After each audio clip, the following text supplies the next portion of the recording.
All right, so Ira, you discuss there being 5 steps of the sales cycle. Could you briefly review those for us? Yes, the first step is you generate, categorize, and collect intelligence on leads. Leads are information on each of your contacts, name, address, phone number, email address, other such information.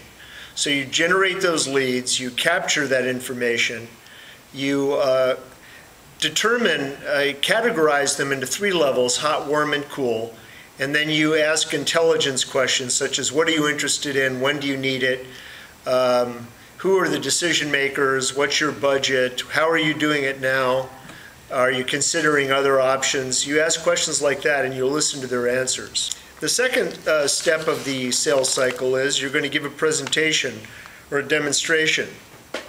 And one of the first things that you do before you give the presentation or demonstration is you prepare for it. And you prepare for disasters, you make sure the equipment works, and if it doesn't work, you know exactly what you're going to do.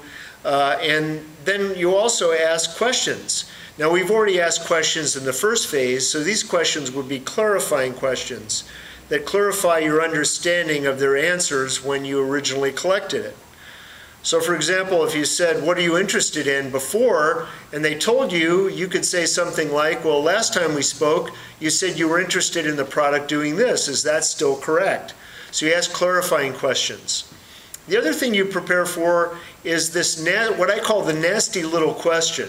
And the nasty little question is something like, what are your weaknesses, or what are your product's weaknesses? And you've got to be prepared to answer that, because everybody tries to trip you up and ask that question. And then once you've prepared for the presentation, then what you do is you give the presentation and you focus only on what they said they're interested in. And that's why the intelligence questions come in very handy. So if they told you they're interested in having it do this, then you just focus on that. You give the presentation. During the presentation, you look for signals. And there are 3 types of signals: buying signals, rejection signals, and objections. If you get a buying signal, you try to close the sale. If you get a rejection signal, then you go into what I call your 2-minute drill, because you've already lost the deal, and you really need to try to recover it. And if you get an objection, you go to the top of the objection procedure. Okay? So the objection procedure is, the first thing you do is you lower the barrier. An objection is an obstacle to the sale. So there's a barrier between them and buying the product. And what you try to do is you lower the barrier by empathizing with their pain. So they might say, oh, the price is too high. That's a common objection. Anyway, so if they say the price is too high, you don't disagree with them, because then the barrier is going to go up. You want to lower the barrier. So you might say something like, I know what you mean. I just filled up my car with a tank of gas and I paid a lot more money than I usually do. The prices of gas have gotten outrageous. I know what you're talking about. So then the barrier tends to come down.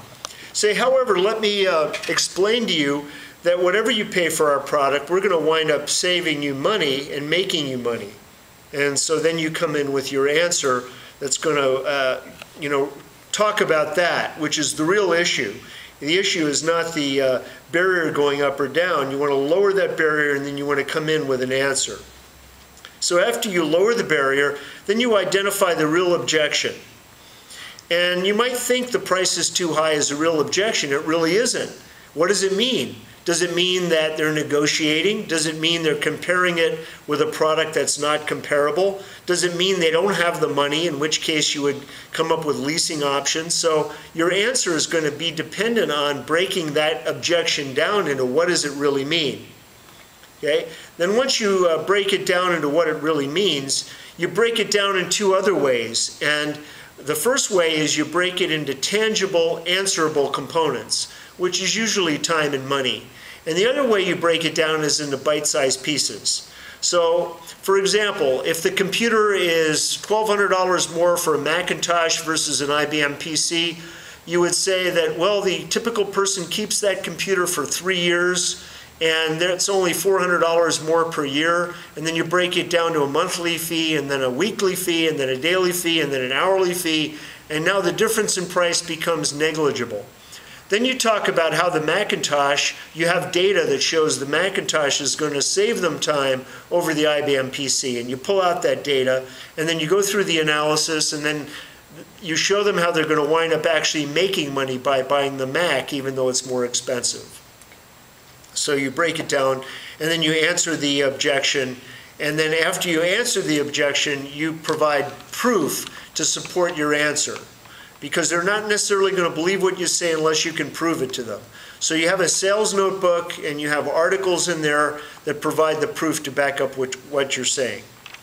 Again, once you answer the objection, you look for signals. If you get a buying signal, you close the deal. You get a rejection signal, you go into your 2-minute drill. You get an objection, you go back to the top of the objection procedure to answer the next objection. Then you go in the next phase of the sales cycle is the close. And the close is where you actually ask them a closing question and they make a commitment to buying the product. And there are two types of closes, categories of closes. One we call the trial close, and that's your assumption there might be a sale, and you're testing that assumption. And then the other types of closes are standard closes, and that's where you've identified and answered all known objections, and then you just ask for the order. So an example of a trial close, the two positive choices trial close might be, we have this in blue or we have it in red, which do you prefer? So you give them two positive choices, they're more apt to choose one if they're actually ready to buy. So that testing, if they're ready to buy, you're like fishing, you're not really sure. So the objective there is to close the deal, and the secondary objective, if you don't close the deal, is to identify the next objection. Because the quicker you identify and answer all objections, the quicker you have a sale. So that's the closing part of the sales process. And then the last phase is what I call the post-close follow-up phase. And in this phase, the one thing that you normally have to handle is buyer's remorse. A small percentage of people, after they buy the product and they make a commitment to buying, they change their mind. And so you have to go back and uncover the objection and try to close it back up again. In some cases you never will, but in most of those cases, if you know what you're doing, you'll be able to recover the sale.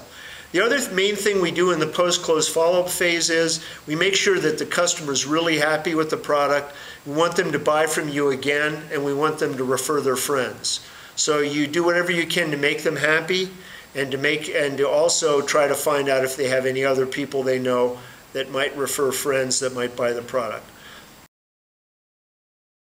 So that's basically the sales process. We identify, we collect the lead, we generate the lead, we collect intelligence, and we categorize the lead, hot, warm, and cool. Then we give a presentation.